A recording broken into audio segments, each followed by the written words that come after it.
晚上要洗衣服，这个洗衣机好像启动不了了，这个门锁不上，看来我又要有事情做了。是不是这个门锁坏了？前几天还洗得好好的，现在按没反应了，没用了，要修了。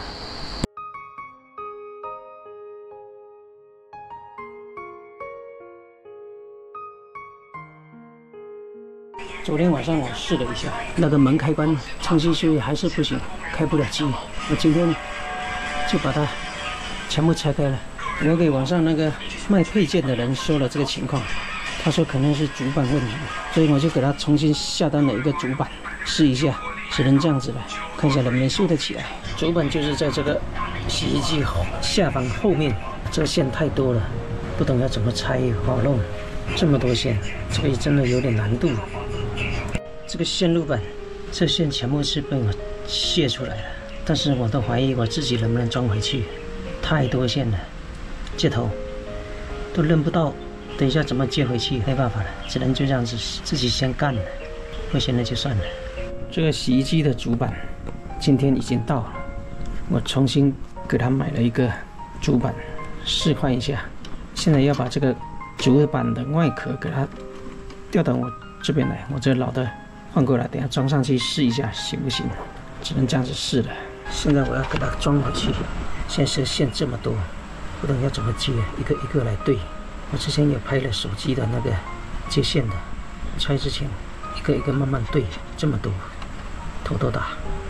我刚才在这边接线，接了将近半个小时了，这线太多了，现在还没办法怎么整理。现在我开上去已经试机了，我重新给它配对，它主板跟显示板要配对一下，要进入那个工程模式。我按它那个卖家教我的那个方法进了工程模式，重新初始化一下。我现在用一个快洗模式，现在是可以正常运行了。看来确实是主板不行了，我们自己是没办法判断的。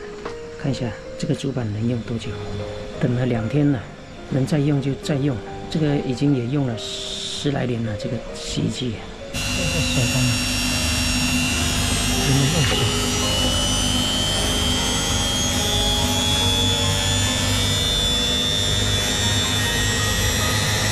一个程序快完了。